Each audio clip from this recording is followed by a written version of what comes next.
Thank you for watching the Finance and Affirmations podcast.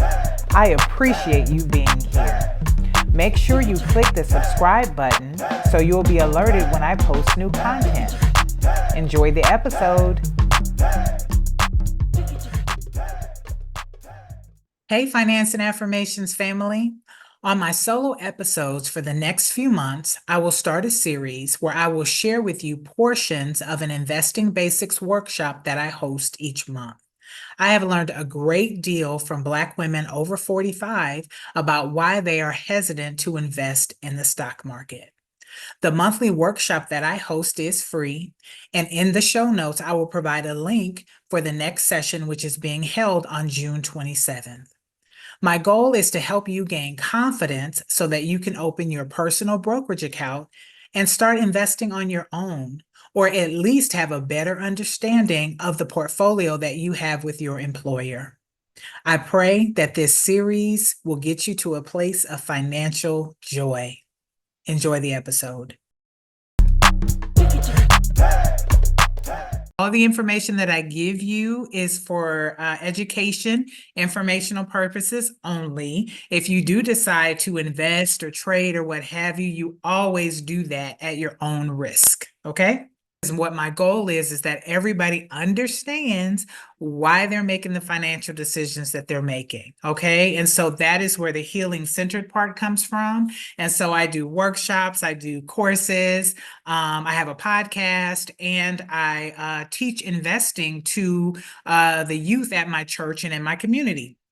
And so that's pretty much how I started this, okay? So I have been in financial services almost 25 years. The youth at my church, I was like, let me help them understand what investing is, because many people, it feels like it's so complicated and all of that. And, you know, you either feel like, I don't know what I'm doing, it's complicated.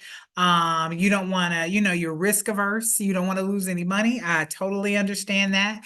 And so I started with the youth, and so the parents would say, well, why don't you teach us? And I was always kind of shy to do that. But I started doing it with the parents. So really this workshop today is the exact course that I teach to my youth. Okay. All right, so one question that I wanted to ask is, did any of you get the opportunity to do the risk tolerance link that I sent? And if you did, and if you don't mind sharing, where did it say that you fell as it related to your risk tolerance? Hi, this is Tasha. Hi, Tasha. Hi, I was able to do it. I Okay. was a moderately aggressive, which I found very surprising because Oh, that is not my style at all. I'm pretty conservative. okay. Okay. So you thought you would fall more in the conservative range and you were moderately aggressive. Okay. Okay. So thank you so much for sharing that. So when we think about risk, that's a big part of investing, right? You need to know how much risk you're willing to take. And so typically when you think about investing, you fall into conservative, moderate, or aggressive. That particular calculation let you do like moderately aggressive, and it kind of gave a few more things, but typically it falls under conservative, moderate, or aggressive. Okay. And traditionally, when we're thinking about people being conservative investors, that means, of course, you are risk averse. You want to have little to no risk at all. And when we think about that and we think about retirement, you normally put that in the category of maybe people over 65 who are getting ready to retire. So they want to make sure they have as much money as possible, and they don't want to put their portfolios at risk. Okay. And then the second moderate is someone about 45 or older, right? They have like about 20, 25 years left to invest. So they can endure some of the ups and downs of the market. And so that is someone that we normally consider a moderate. You can handle some risk, but not too much risk. And then last is aggressive. And that's typically, we attribute that to people who are, just starting their career in their 20s, 30s, because they have like a 30-year time horizon where they can really weather. If they have a huge loss, they can be able to recover by the time it's time for them to retire. And so that's typically where those fall. However, like Tasha said, She thought she would fall under conservative, but based on how she answered the question, she's moderately aggressive, right? So you fall where you fall, depending on who you are, where you are, how you answer the questions, okay? And so I know, like I gave you the traditional, but again, you just fall where you fall. All right. And so for the people who did have the opportunity to fill out that initial survey, everybody felt like they were in the beginner category. But a couple of you guys did have brokerage accounts outside. You did have a brokerage account open. So for the ones who are here, do all of you have a brokerage account? And you know what? Let me say a brokerage account outside of work, something that just you invest in. Okay, so Tasha, you have one outside of work. Okay, great. And so anybody else have one outside of work? No. No. Okay. All right. So Tasha, I'm going to pick on you right now. So if you have one outside of work, what have you been doing? Because when I think of people who have them outside of work, you've opened a brokerage account, which many people just aren't even, they're scared to even do that. So have you been doing some investing until now? And if you don't mind sharing, what type of investing have you been doing?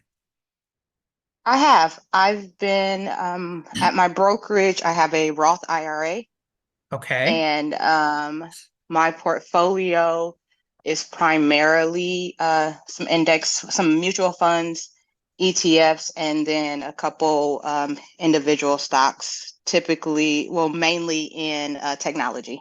And technology. Okay, so then you, in my mind, you really are not a beginner because most beginners have no idea what you're talking about. Okay. And you There's said just at so your, much out there. oh, There's there so is. much out there, And I'm right? not It's kicking you yeah. out, Tasha.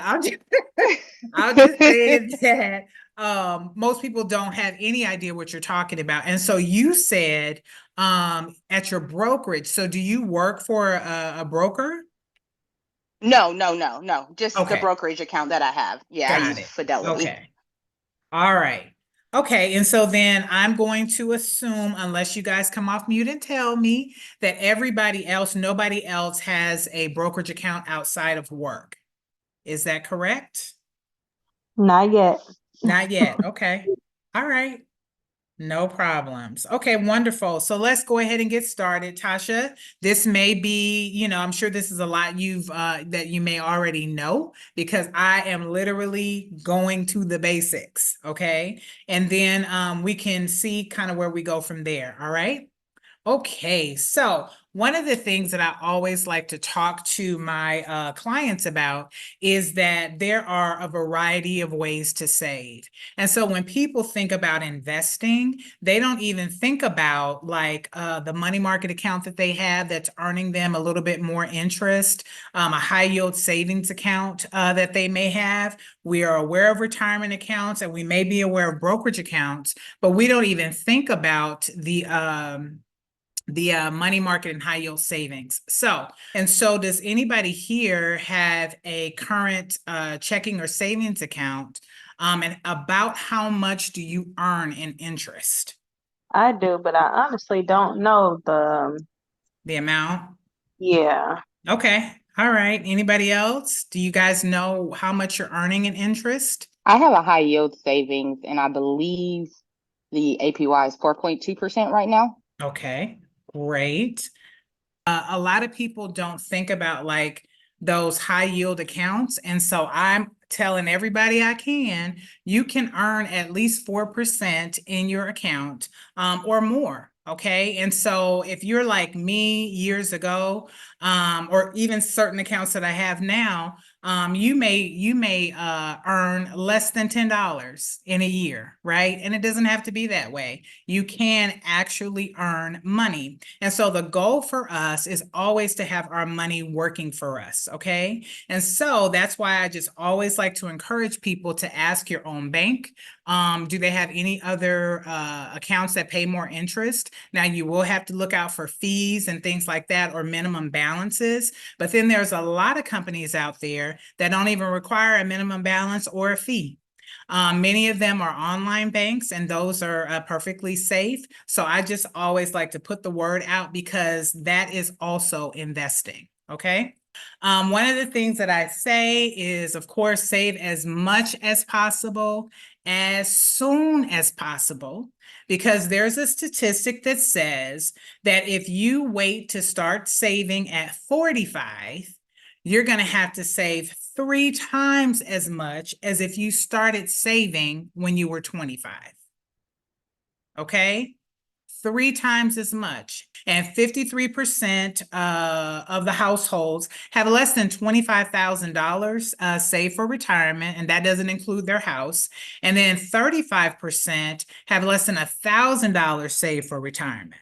All right. And so many times that's for a lot of reasons, right? You may have, maybe you did start saving for retirement, but you had a job loss and you had to use some of that money, or maybe you just never even started saving, or you don't make enough money to accumulate anything. There's a variety of reasons. There is no judgment here. Okay. All I want you to do, though, is to start saving as much as you can, as soon as you can. All right. And one of the ways that you can do that is through the stock market.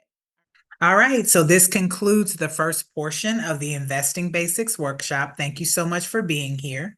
Just to recap, as you're thinking about investing, you need to determine what your risk tolerance is. Are you a conservative, moderate, or aggressive investor? That's important because that is going to determine the investment choices that you make. The other thing we talked about was investing as soon as you can, as much as you can, which also includes saving in your regular accounts. You want to earn as much as you can because we want our money working for us while we're sleeping, right? And the last thing is making sure that you invest as early as you can, because if you wait until you're 45, you're going to have to invest 3 times as much as if you had started when you were 25. And on the next solo episode of Investing Basics Workshop, you'll understand why that is. All right, see you on the next episode. I hope you enjoyed watching the Finance and Affirmations podcast. If you haven't already done so, click the subscribe button. Until next time, blessings.